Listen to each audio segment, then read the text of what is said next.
خد بالنا ان دي تبقى صغيرة، لان لو كبرت اكتر من كده اخدت كده هيبقى شكل 2 مش 1، فلازم التانية بتاعتها تبقى صغيرة جاية من هنا كده ونازلة. شايفين الفرق؟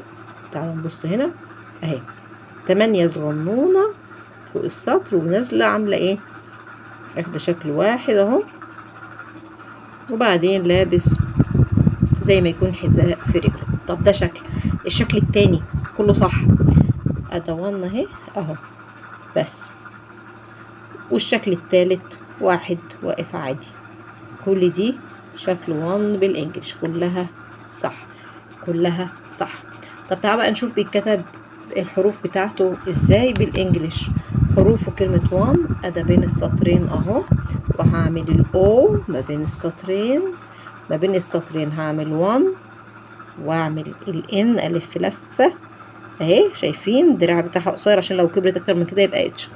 وبعدين الاي قلنا برسم سي وليها عين، يعني ليها عين بعمل لها اهي، يبقى اسمها اي 1 1